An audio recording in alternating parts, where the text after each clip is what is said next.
Las profecías de Israel han presagiado el destino de una nación y de un pueblo ayer y hoy. ¿Se refieren las profecías a acontecimientos aún por suceder? Si es así, es posible que se estén cumpliendo ante nuestros ojos ahora mismo. ¿Predijo Moisés que los romanos destruirían el templo 1400 años antes de que ocurriera? No puede haber nada más traumático que la destrucción del templo. ¿Es posible que Ezequiel predijera la existencia de Hitler? ¿Cuántas profecías quedan por cumplirse? A muchas personas les inquieta la idea del fin del mundo, porque no sabemos cuándo será. Ni siquiera estamos seguros de cómo sucederá. Descodificando el pasado. Las profecías de Israel.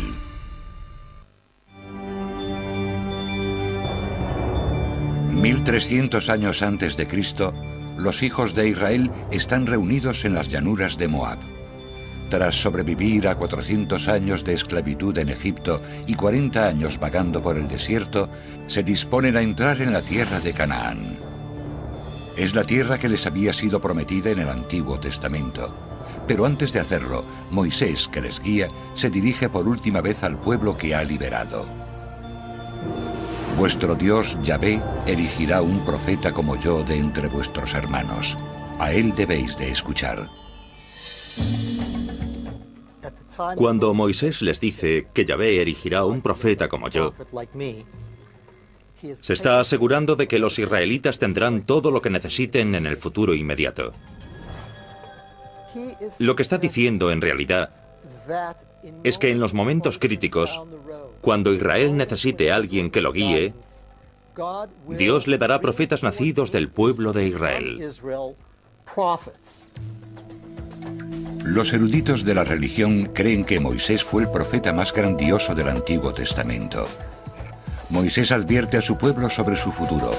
Para los eruditos, lo más intrigante de esta profecía es que podría estar anunciando la venida de Jesús 1300 años más tarde.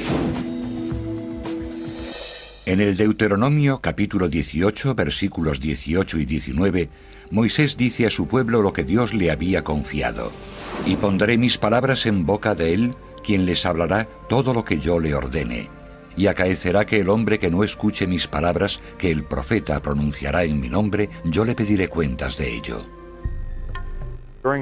Durante la vida de Jesús, muchas veces la gente iba y le preguntaba si él era el profeta.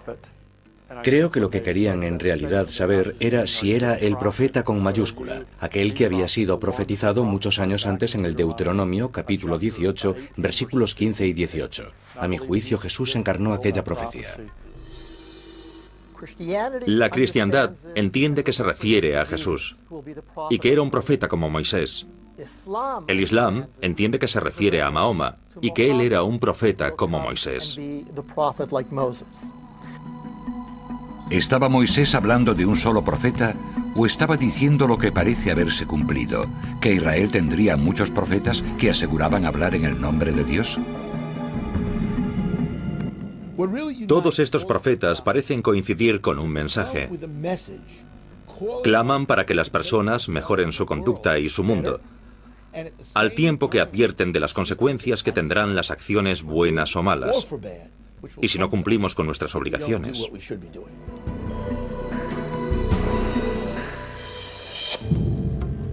¿Qué se supone que debían hacer los israelitas? Moisés advierte que el desobedecer los mandamientos y no acatar la alianza tendrá consecuencias nefastas. Sobre todo hacia el final del Deuteronomio, las palabras de Moisés describen que el pueblo se descarriará, que será expulsado al exilio y padecerá horribles guerras y destrucción. Este ciclo profético de pecado y destrucción se sucederá a lo largo de la historia del pueblo judío. Es la base de la mayoría de las escrituras proféticas del Antiguo Testamento, que están recogidas en los 17 libros de los profetas, como son Jeremías, Isaías, Ezequiel y Daniel. Algunos estudiosos y religiosos creen que abarcan el periodo desde el año 740 a.C. hasta el 70 después de Cristo, y que incluyen la primera y segunda destrucción del Templo de Jerusalén. Parece deducirse que el destino de Israel y las profecías que lo anuncian están ligados a la alianza de Dios con Moisés y los israelitas en el monte Sinaí. La alianza del Sinaí acontece después de que Dios hubiese guiado a los israelitas fuera de Egipto. Cuando los libera de la esclavitud y los saca de Egipto para guiarles hacia la tierra prometida, el pueblo de Israel está obligado a cumplir determinadas condiciones. Los pequeños problemas de la convivencia cotidiana han de resolverse adecuadamente. Así debe ser tal y como manda la alianza.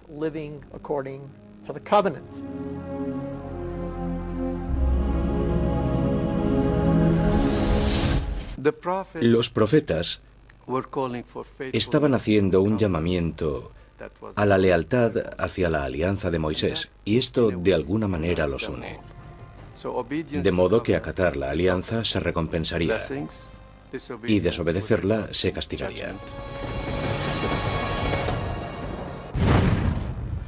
Con frecuencia se juzga la importancia de una profecía según se haya cumplido o no. La profecía de Moisés describe acontecimientos que sucederían siglos más tarde.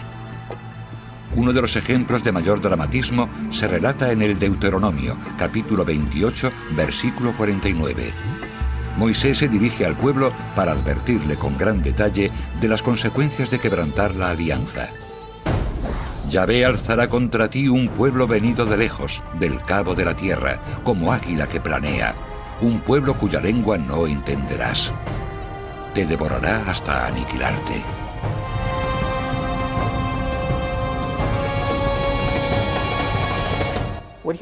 Con este versículo, está advirtiendo al pueblo de Israel de que puede estar seguro de que si no acata las condiciones de la alianza, habrá consecuencias y que las consecuencias serán muy duras. Entre ellas estaría la destrucción de su país.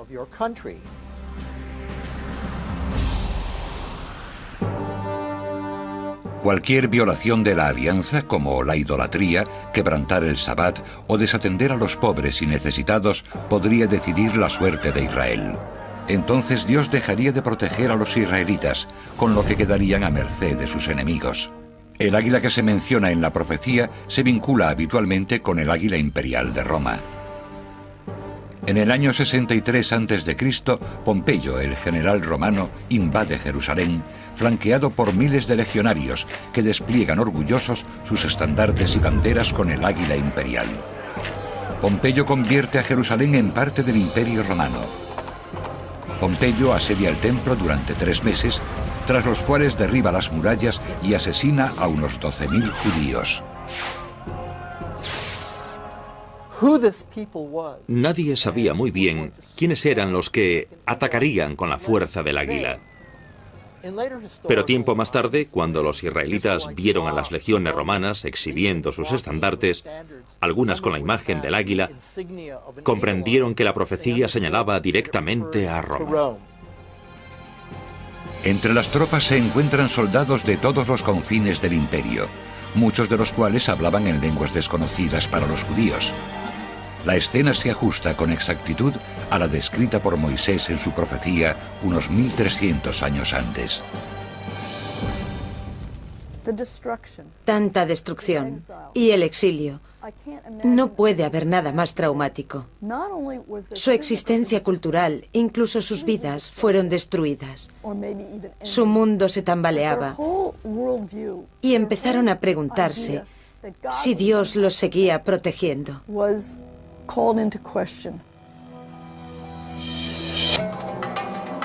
Para los profetas de Israel es clave la dualidad de Dios como protector y castigador. Es especialmente importante para Amós, un humilde pastor que había escuchado la llamada divina y que presagiaría el fatal destino de Jerusalén, la ciudad santa. Este profeta defendía apasionadamente que la sucesión de acontecimientos adversos desembocarían en la horripilante destrucción de Jerusalén.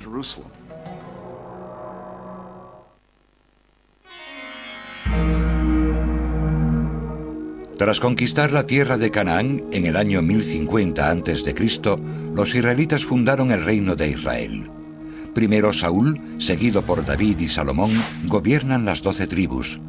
Pero pasado un tiempo tras la muerte de Salomón, en el año 920 a.C., el territorio es dividido formando dos naciones diferenciadas: el reino de Israel al norte y el reino de Judea al sur. Con la muerte de Salomón se desató una guerra civil, tras la que se produjo una sucesión en las tribus del norte. Estas 10 tribus fundaron una dinastía propia. Pero las tribus del reino del sur de Benjamín y Judá siguieron con el templo de Jerusalén. Durante esta época los profetas mantienen su actividad. Joel, Abdías, Jonás y Oseas están muy preocupados intentando impedir que los israelitas sucumban a la idolatría, al maltrato de los desfavorecidos o que se puedan apartar de Dios y de su alianza. En el siglo VIII a.C., los profetas están convencidos de que el pueblo judío se había descarriado sin remedio. Los profetas de aquellos tiempos y que vivían esas situaciones eran los defensores de las causas sociales. Algunas veces denunciaban a la monarquía, pero también denunciaban al pueblo. Uno de estos defensores es el profeta Amós, que se supone vivió en torno al año 750 a.C. Amós no proviene de la sociedad adinerada y es designado por Dios para condenarla en sus profecías. El ministerio de Amós coincide con una época de gran prosperidad económica en el reino de Israel. Amós era pastor y había recibido la llamada de Dios para que dejase sus rebaños y difundiese el mensaje divino en el norte. Amós responde rápidamente a la llamada, pero se siente desolado por las crecientes diferencias sociales entre ricos y pobres. En el capítulo 2, versículos 6 al 13, Amós advierte a los ricos de que sus acciones tendrán consecuencias. Porque han vendido al justo por plata y al pobre a cambio de unas sandalias. He aquí que crujo bajo vuestro peso, como cruje la carreta que rueda llena de gavillas.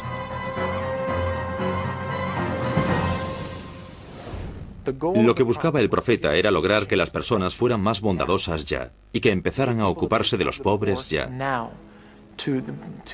Quería que el pueblo empezara a ayudar a los marginados ya. Pero la profecía más grave de Amós es que el reino de Israel será destruido si no cambia su rumbo. Amós escribió en el siglo VIII a.C. esta profecía, que iba dirigida sobre todo a las tribus del norte. Y díjome Yahvé: ha llegado el fin a mi pueblo, Israel. No seguiré protegiéndole por más tiempo. Numerosos serán los cadáveres que por doquier silenciarán los caminos.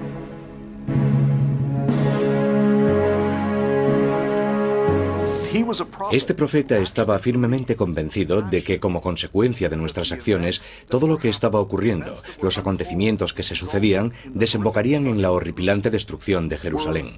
Nosotros éramos los responsables, porque nos lo habíamos buscado.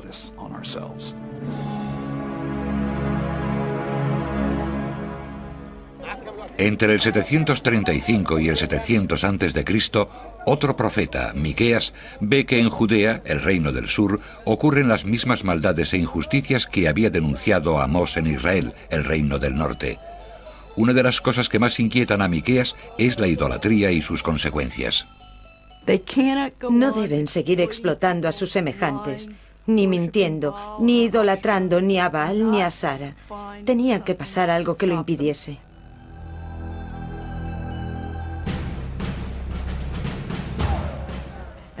Lo que pasará es que sufrirán en sus propias carnes lo que están padeciendo otros, la diáspora. Serán invadidos y aniquilados por ejércitos extranjeros. Miqueas predica y profetiza en Jerusalén, la capital de Judea, el hogar del templo de Salomón. Critica el sistema que mantiene el templo con sus sacerdotes y sus recaudaciones económicas y vaticina su destrucción. Por eso y por vuestra culpa, Sión será arada como un campo. Jerusalén será un montón de escombros y la montaña del templo como un monte invadido por la maleza.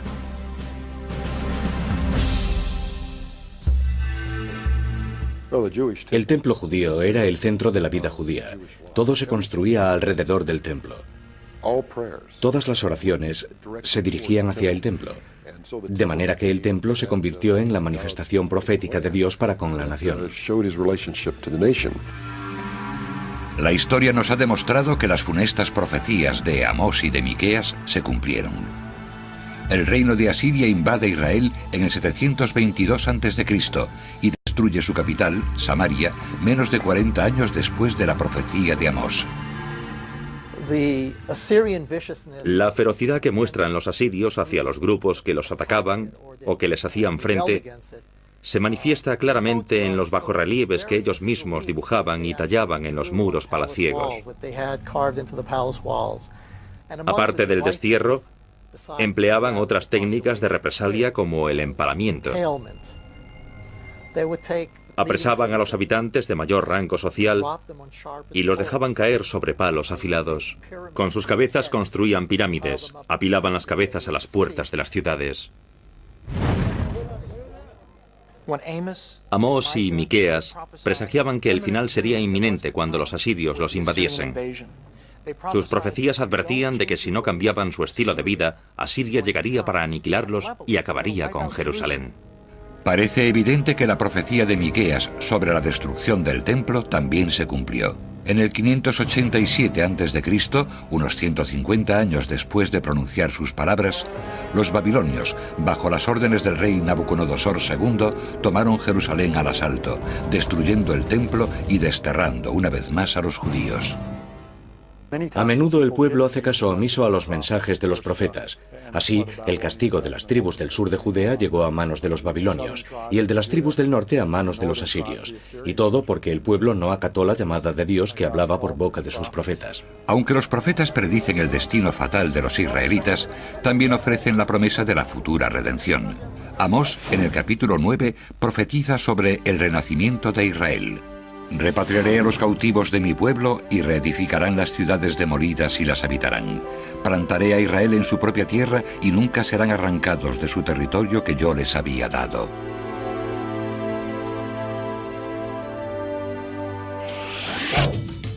Pero antes de que Israel pueda volver a su tierra, el pueblo tendrá que soportar el exilio en Babilonia.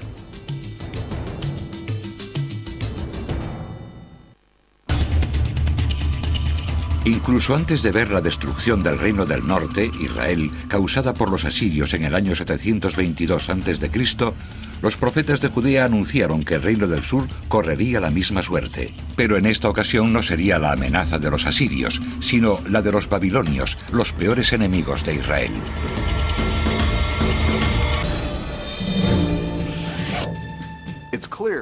Es patente que Babilonia buscaba el mismo objetivo que su predecesor, Asiria: conquistar la totalidad de la tierra, es decir, todo el mundo conocido. Uno de los profetas más importantes durante la época de la creciente amenaza de la invasión de Babilonia es Isaías. Isaías escuchó la llamada para ejercer de profeta en el 740 a.C. Judea prospera como nación, pero Isaías advierte que un desastre está en ciernes. ¡Ay de la nación pecadora, del pueblo cargado de culpas! Vuestro país está desolado, vuestras ciudades quemadas a fuego, vuestro suelo ante vosotros es devorado por extranjeros. La desolación es total. Los extranjeros no dejarán nada en pie.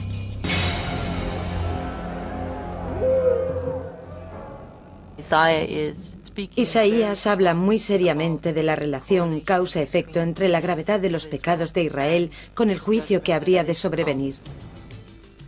Les explica que si uno entra a la tierra y es desobediente cuando está en ella y es pecaminoso cuando habita en esta tierra, Dios lo expulsará de la tierra y lo desterrará. Pero mientras Isaías profetizaba y prevenía a los israelitas, también lo hacía sobre la destrucción de sus enemigos, aclarando que la tierra les sería devuelta. Y será Babilonia la gala de los reinos, como el desastre causado por Dios en Sodoma y Gomorra. No será jamás habitada ni poblada de generación en generación.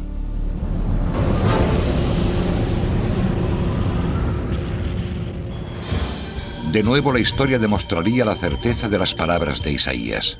Babilonia es tomada por Ciro el Grande de Persia en el 539 a.C.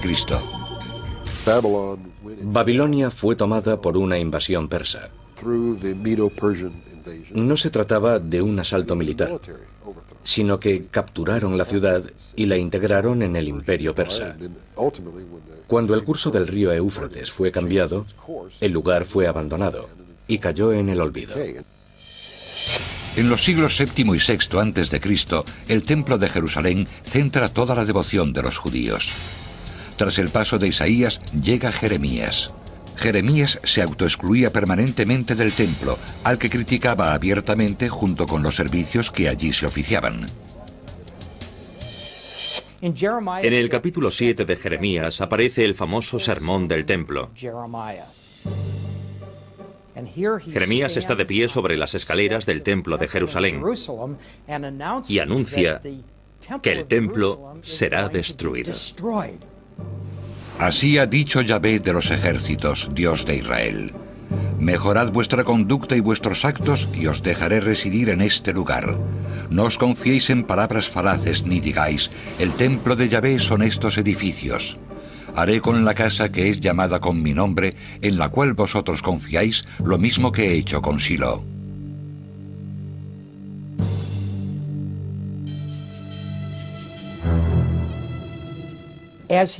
Cuando anuncia estos sucesos, está recordando al pueblo lo que había pasado con otro templo anterior, el de la ciudad de Shilo. Muchos años antes de que existieran reyes en Israel, los filisteos habían destruido el templo de Shilo. Jeremías es mucho más crítico que Isaías y constantemente arremete contra la sociedad de Jerusalén. Estaba convencido de que la sociedad de Jerusalén estaba equivocada. Pensaba que eran demasiado arrogantes, que se creían poderosos y autosuficientes, en el sentido de que podían hacer lo que quisieran, porque estaban avalados eternamente por el mismo Dios de Israel. Jeremías cargaba contra ellos, explicando que los avales eternos no existían y que tarde o temprano iban a tener que rendir cuentas. Las gentes de la ciudad de Jerusalén y sus alrededores pensaban que el templo era maravilloso. Cuando aparece Jeremías y se pone a criticar el templo, es recibido con hostilidad y la gente no tarda en echarle de la ciudad.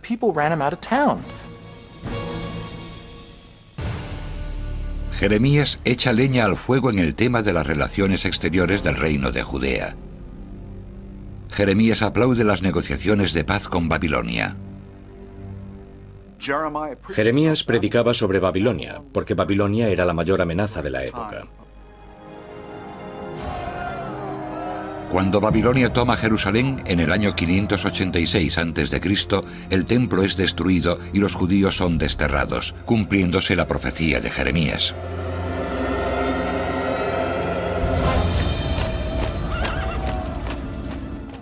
El templo fue destruido y de pronto Jeremías se convierte en el profeta verdadero.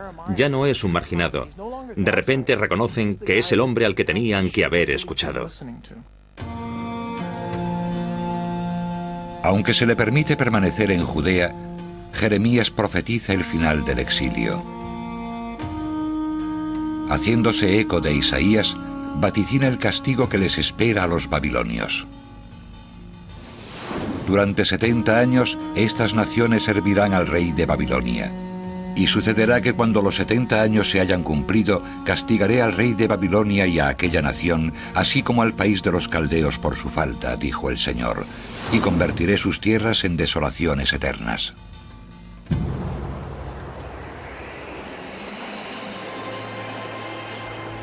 La profecía que dirige Jeremías a los judíos desterrados es la promesa de un Salvador, el Mesías. He aquí que vienen los días en que suscitaré a David un vástago justo, y reinará como rey, y obrará con cordura, y practicará derecho y justicia en el país. En sus días será salvada Judá, e Israel morará en seguridad. La mayoría de los profetas llegaban con advertencias, mensajes para que el pueblo se arrepintiese. Pero la mayoría de los profetas también terminan sus palabras con una promesa de redención, porque la venida del Mesías les procuraría la esperanza de un futuro mejor. El pueblo judío no cree que el Mesías haya llegado. Pero para los cristianos el Mesías fue encarnado por Jesús. En su capítulo 23, Jeremías habla de un vástago justo o rey que ha de venir para reinar con justicia y cordura. Es una clara alusión al Mesías. Pero a mi juicio no es lo que hizo el Mesías en su ministerio terrenal. De hecho, sufrió el rechazo de su propio pueblo y fue crucificado. De modo que, a mi juicio, está relacionado con el retorno o segundo advenimiento del Mesías, cuando vendrá para gobernar y reinar sobre la totalidad de la tierra.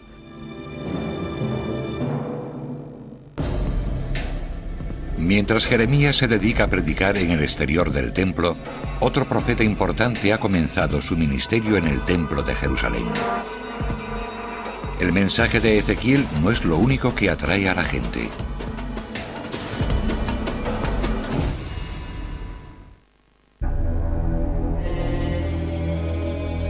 Durante las décadas que precedieron a los destierros de Babilonia, el primero de ellos en el 597 y el segundo en el 586 a.C., muchos ciudadanos de Judá practican religiones paganas y dejan de financiar el templo.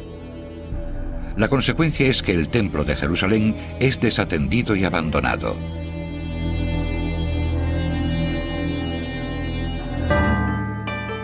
Al contrario que el profeta Jeremías, que no pisaba el templo, Ezequiel forma parte de la curia religiosa de Jerusalén.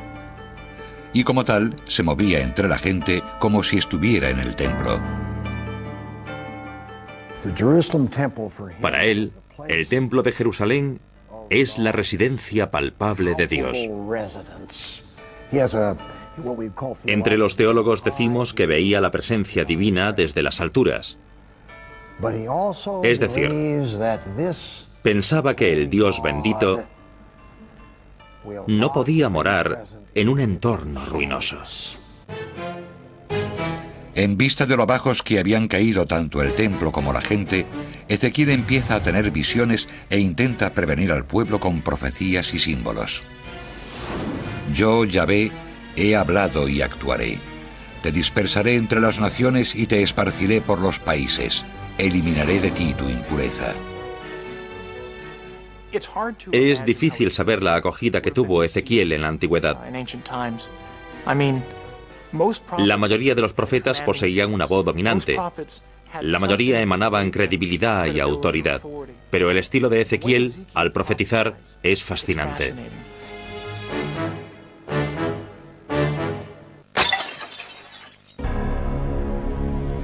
Sin embargo, al igual que sucediera con Isaías y Jeremías antes que él, las palabras de Ezequiel caen en saco roto. Nadie hace caso de sus advertencias y, para desgracia de los israelitas, la profecía se cumple. En el 597 a.C., los babilonios saquean Jerusalén y trasladan a muchos de los ciudadanos más destacados y líderes religiosos hacia su destierro en Babilonia. Al igual que otros muchos miembros de la jerarquía religiosa, Ezequiel es exiliado en el 597 a.C. Tiene 26 años y no volverá a Israel. Con el tiempo, el tono de sus profecías sufre un cambio. Ezequiel tiene que ocuparse de la desilusión de la gente. Después de todo, eran el pueblo de Dios y comenzaban a preguntarse por qué entonces estaban viviendo en el destierro. La cuestión era que tal vez no habían practicado la fe verdadera y surgió un choque entre sus creencias y sus vivencias. Parte del trabajo de Ezequiel es intentar resolver este tema. Entonces Dios habla con Ezequiel y le ordena ser la voz de la esperanza para su pueblo. Os retiraré de entre las naciones y os congregaré de todos los países y os conduciré a vuestra tierra. Algunos estudiosos de la Biblia se preguntan si la profecía de Ezequiel se ajusta a su época o si de lo contrario se habría cumplido más tarde. El principio del versículo 24 del capítulo 36 de Ezequiel es importantísimo, porque es el reagrupamiento de Israel. Hay que señalar lo que dice, que están siendo congregados de otros muchos países y de muchas naciones. De hecho, todos retornan de alguna parte, pero hasta la era contemporánea no se produce el retorno desde Roma en el año 1948, cuando se forma una nación. Entonces empiezan a regresar los judíos que estaban dispersados en muchos países. Es probable que la predicción más famosa de Ezequiel sea la del reagrupamiento de los judíos desterrados. Es la profecía de los huesos secos. Profeticé pues como se me había mandado, y el Espíritu penetró en ellos. Cobraron vida y se alzó un vasto ejército. Entonces se me dijo, Hijo del hombre, son estos huesos toda la nación de Israel. La profecía de los huesos secos, de Ezequiel 37, versículos 10 a 12, es una imagen muy conocida de las diversas partes del cuerpo. Un esqueleto completamente seco que es recubierto con músculos y tendones, y que finalmente recibe el hálito vital. He aquí que dicen, se han secado nuestros huesos, se ha desvanecido nuestra esperanza, es el fin para nosotros. Por tanto, profetiza y diles, así ha dicho Yahvé, he aquí que yo abriré vuestras tumbas y os haré salir de vuestros sepulcros. Os conduciré de nuevo a la tierra de Israel. A mi juicio, y teniendo en cuenta los acontecimientos de la era moderna, es cierto que Israel ha regresado, ha resucitado de la muerte. Estaba esparcida entre otras naciones porque no existía como una nación, Israel como ahora. Por tanto, los huesos fueron reagrupados. La esencia de la profecía de Ezequiel es el perdón y el renacer, porque Dios devolverá lo que una vez había quitado al pueblo judío. Hay quien opina que Ezequiel y Daniel el profeta fueron contemporáneos durante el destierro en Babilonia. Es posible que Daniel fuera uno de los primeros ciudadanos de Judá que los babilonios se llevaron por la fuerza en el 605 a.C.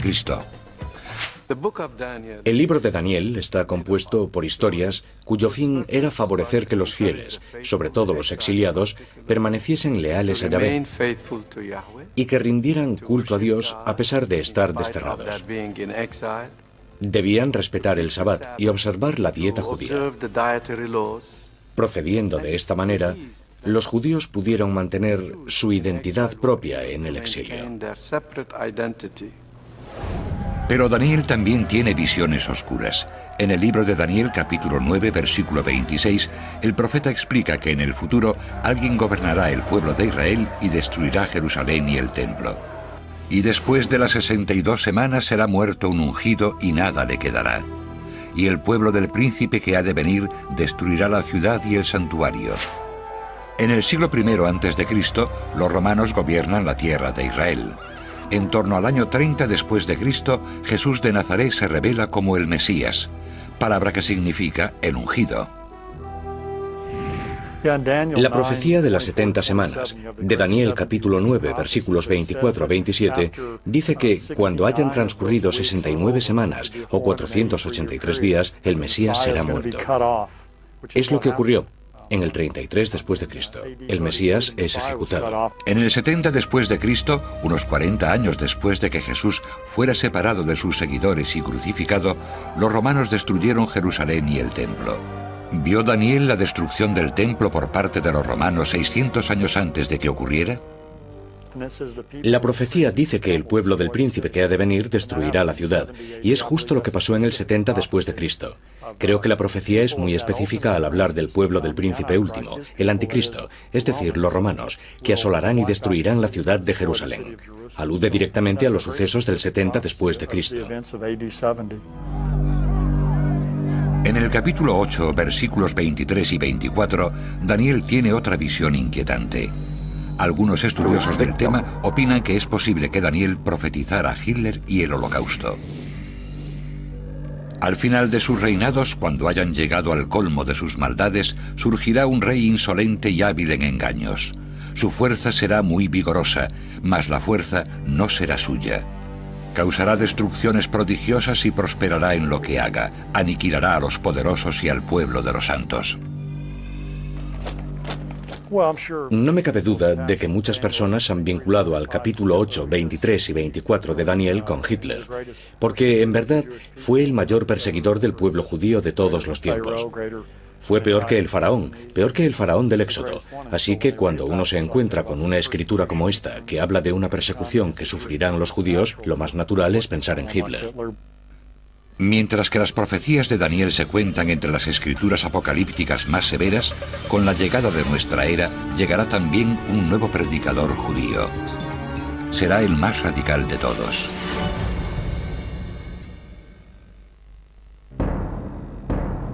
Durante el siglo I de nuestra era, la tierra de Israel vive tiempos tumultuosos. En el año 63 a.C., los romanos controlan el país y los judíos se oponen abiertamente a la ocupación. Roma ha estado controlando el país durante 90 años cuando un predicador judío llamado Jesús de Nazaret comienza su ministerio. Al igual que hicieran los profetas que le precedieron, Jesús arremete contra la corrupción de los sacerdotes del templo. En Mateo 24, Jesús profetiza sobre la destrucción del segundo templo. ¿No veis todas estas cosas? En verdad os digo que no quedará aquí piedra sobre piedra que no sea derribada.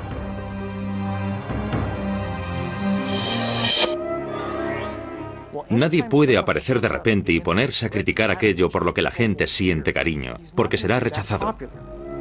Sabedor de la inestabilidad política que reinaba en el país, Jesús también profetiza que Jerusalén será destruida por los gentiles, los no judíos.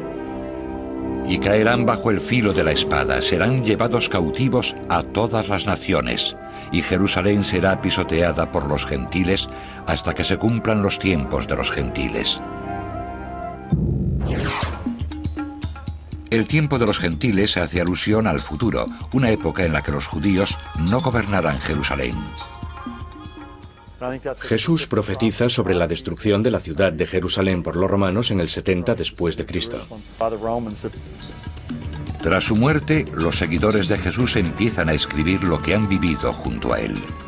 Lo consideran la encarnación de su Mesías y piensan que con él se han cumplido las promesas de los profetas del Antiguo Testamento, como Isaías, entre otros. He aquí a mi servidor, a quien sostendré, mi escogido, en quien se complace mi alma. He infundido mi espíritu sobre él, justicia aportará a los gentiles. Existe la costumbre muy arraigada en la Iglesia, desde que existe como tal, de interpretar el Antiguo Testamento pensando en el Nuevo Testamento y en Jesús. No es ni mucho menos lo que hacen los judíos. Pero ambos, cristianos y judíos, podrán leer el mismo texto de Isaías 9. Porque un niño nos ha nacido, un niño se nos ha dado. Es el mismo texto. La Biblia hebrea fue cristianizada porque las profecías de la Biblia hebrea que hablaban sobre un suceso específico en un tiempo y contexto histórico específicos simbolizaban de alguna manera la venida de Jesús. Según los autores de los Evangelios, Jesús dice que el reino de Dios o el fin del mundo es inminente y les da instrucciones a sus seguidores para reconocer las señales: terremotos, hambrunas y guerras, entre otras calamidades. Mirad la higuera y los árboles todos. Una vez que han brotado, si los miráis, conocéis por ellos que el verano está cerca. Así también vosotros, cuando veáis que suceden estas cosas, sabed que está cerca el reino de Dios. Para muchas personas, la higuera simboliza la resurrección de la nación de Israel. Cuando la higuera o la nación de Israel empiece a brotar, sabremos que los acontecimientos sucederán rápidamente. El 14 de mayo de 1948, el Estado de Israel renace. ¿Es esta la higuera de la profecía que florece? ¿La existencia del Estado de Israel anuncia el segundo advenimiento?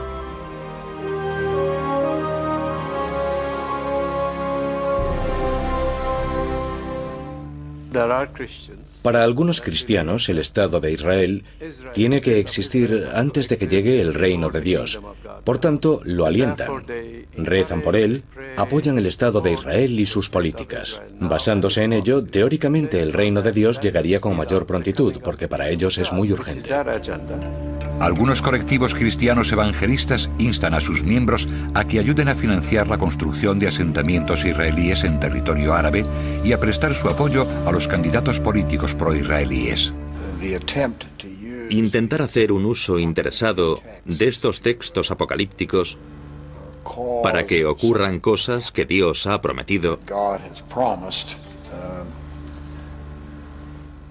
a mi juicio, no son actos de fe, sino actos de temor. Dios actuará cuando lo crea oportuno. Otros textos cristianos ofrecen algunas pistas para averiguar el fin del mundo y para infundir temor entre los creyentes ante la posibilidad de que el fin esté cerca. Una fuente es el libro de las Revelaciones. Es el último libro del Nuevo Testamento y se cree que el autor fue Juan de Patmos, en torno al año 96 después de Cristo. El libro de las Revelaciones se compone de 404 versículos con unas 550 alusiones al Antiguo Testamento. Hay quien llama al libro de las Revelaciones la estación principal de la Biblia, porque es el destino último de todos los grandes pensamientos. En realidad viene a ser la corona o cúspide de todas las profecías.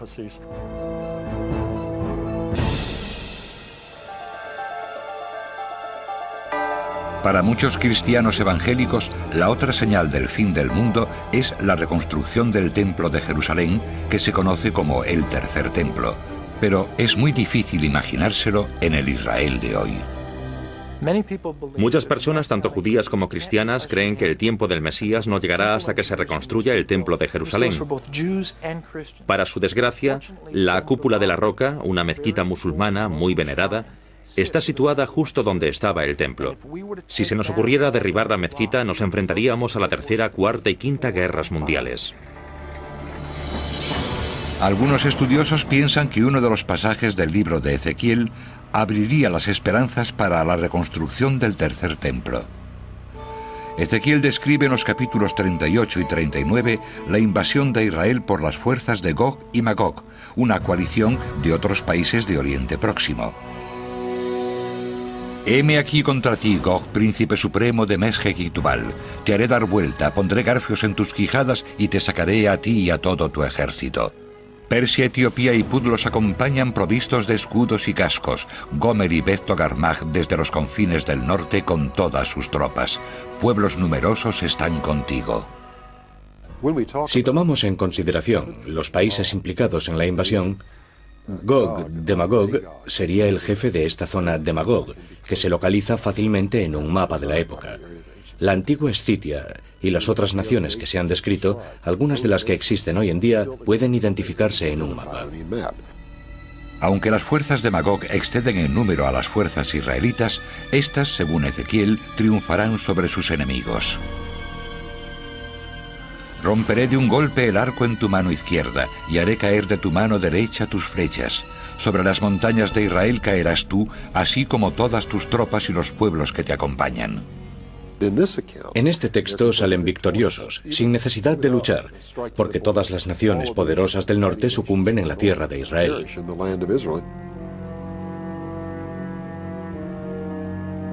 Hay quien piensa que si se cumple la profecía en el futuro, significará que Israel ha conseguido vencer a una masiva coalición de ejércitos musulmanes, con lo que será libre de reconstruir el templo sobre el monte.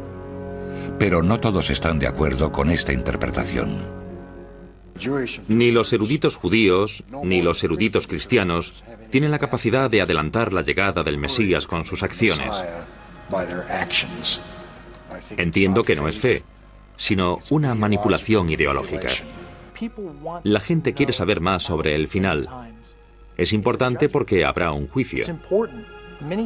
A mucha gente le inquieta pensar que ha de llegar el fin del mundo, porque no sabemos cuándo será, ni siquiera sabemos cómo ocurrirá. El mensaje del Nuevo Testamento es que no hay nada que temer mientras nuestras vidas sean virtuosas. Puede ser un juego muy peligroso intentar relacionar determinados acontecimientos históricos con determinadas profecías. Personalmente no creo que la Biblia cite determinados sucesos como el 11 de septiembre o el Holocausto, ni la formación de un Estado de Israel moderno. Las personas que intentan pronosticar el fin del mundo pueden estar equivocándose, porque se dice con toda claridad en el Nuevo Testamento que nadie, salvo Dios, sabe cuándo llegará el fin del mundo.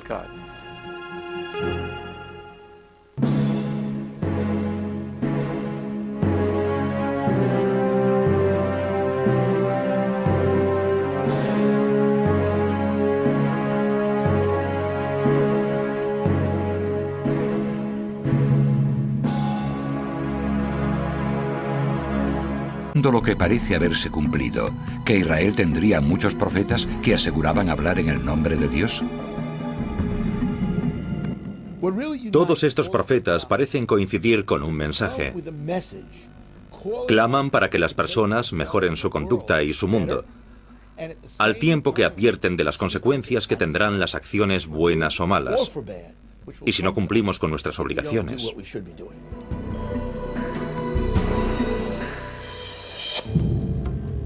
¿Qué se supone que debían hacer los israelitas?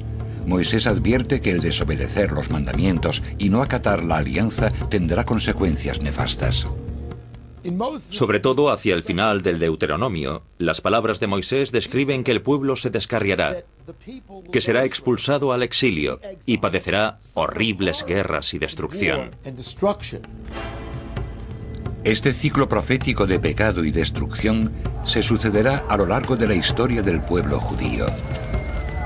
Es la base de la mayoría de las escrituras proféticas del Antiguo Testamento, que están recogidas en los 17 libros de los profetas, como son Jeremías, Isaías, Ezequiel y Daniel. Algunos estudiosos y religiosos creen que abarcan el periodo desde el año 740 a.C. hasta el 70 después de Cristo, y que incluyen la primera y segunda destrucción del Templo de Jerusalén. Parece deducirse que el destino de Israel y las profecías que lo anuncian están ligados a la alianza de Dios con Moisés y los israelitas en el monte Sinaí. Yahvé erigirá un profeta como yo. Se está asegurando de que los israelitas tendrán todo lo que necesiten en el futuro inmediato. Lo que está diciendo en realidad es que en los momentos críticos, cuando Israel necesite a alguien que lo guíe, Dios le dará profetas nacidos del pueblo de Israel. Los eruditos de la religión creen que Moisés fue el profeta más grandioso del Antiguo Testamento. Moisés advierte a su pueblo sobre su futuro. Para los eruditos, lo más intrigante de esta profecía es que podría estar anunciando la venida de Jesús 1300 años más tarde. En el Deuteronomio capítulo 18, versículos 18 y 19, Moisés dice a su pueblo lo que Dios le había confiado: «Y pondré mis palabras en boca de él, quien les hablará todo lo que yo le ordene. Y acaecerá que el hombre que no escuche mis palabras, que el profeta pronunciará en mi nombre, yo le pediré cuentas de ello». Durante la vida de Jesús, muchas veces la gente iba y le preguntaba si él era el profeta. Creo que lo que querían en realidad saber era si era el profeta con mayúscula, aquel que había sido profetizado muchos años antes en el Deuteronomio, capítulo 18, versículos 15 y 18. A mi juicio, Jesús encarnó aquella profecía. La cristiandad entiende que se refiere a Jesús y que era un profeta como Moisés. El Islam entiende que se refiere a Mahoma y que él era un profeta como Moisés. ¿Estaba Moisés hablando de un solo profeta o estaba diciendo? La alianza del Sinaí acontece después de que Dios hubiese guiado a los israelitas fuera de Egipto. Cuando los libera de la esclavitud y los saca de Egipto para guiarles hacia la tierra prometida, el pueblo de Israel está obligado a cumplir determinadas condiciones. Los pequeños problemas de la convivencia cotidiana han de resolverse adecuadamente. Así debe ser, tal y como manda la alianza.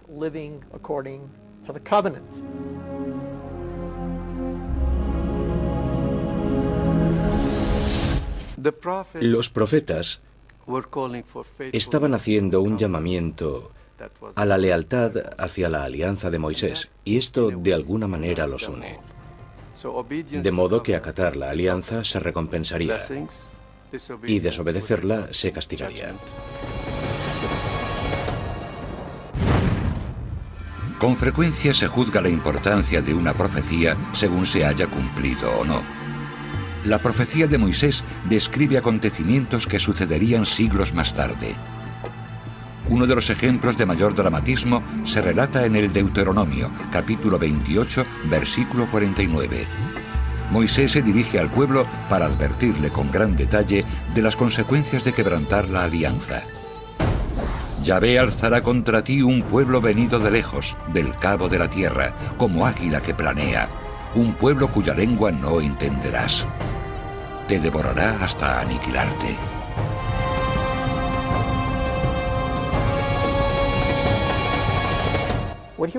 Con este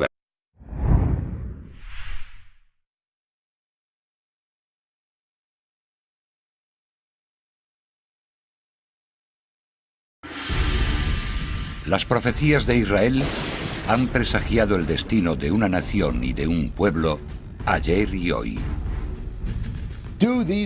¿Se refieren las profecías a acontecimientos aún por suceder? Si es así, es posible que se estén cumpliendo ante nuestros ojos ahora mismo. ¿Predijo Moisés que los romanos destruirían el templo 1400 años antes de que ocurriera? No puede haber nada más traumático que la destrucción del templo. ¿Es posible que Ezequiel predijera la existencia de Hitler? ¿Cuántas profecías quedan por cumplirse? A muchas personas les inquieta la idea del fin del mundo, porque no sabemos cuándo será, ni siquiera estamos seguros de cómo sucederá. Descodificando el pasado, las profecías de Israel.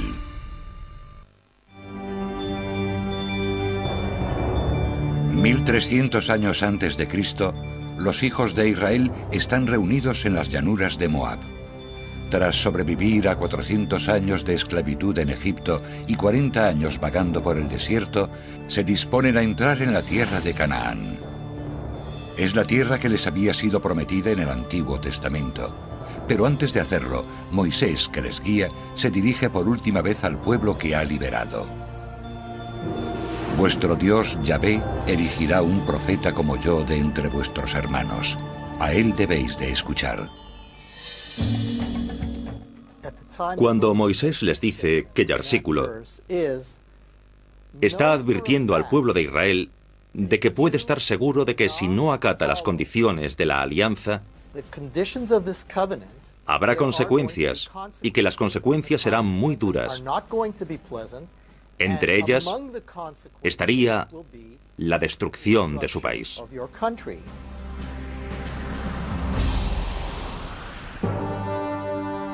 Cualquier violación de la alianza, como la idolatría, quebrantar el sabbat o desatender a los pobres y necesitados, podría decidir la suerte de Israel. Entonces Dios dejaría de proteger a los israelitas, con lo que quedarían a merced de sus enemigos. El águila que se menciona en la profecía se vincula habitualmente con el águila imperial de Roma. En el año 63 a.C., Pompeyo, el general romano, invade Jerusalén, flanqueado por miles de legionarios que despliegan orgullosos sus estandartes y banderas con el águila imperial. Pompeyo convierte a Jerusalén en parte del Imperio Romano. Pompeyo asedia el templo durante 3 meses, tras los cuales derriba las murallas y asesina a unos 12.000 judíos. Nadie sabía muy bien quiénes eran los que atacarían con la fuerza del águila. Pero tiempo más tarde, cuando los israelitas vieron a las legiones romanas exhibiendo sus estandartes, algunas con la imagen del águila, comprendieron que la profecía señalaba directamente a Roma. Entre las tropas se encuentran soldados de todos los confines del imperio, muchos de los cuales hablaban en lenguas desconocidas para los judíos.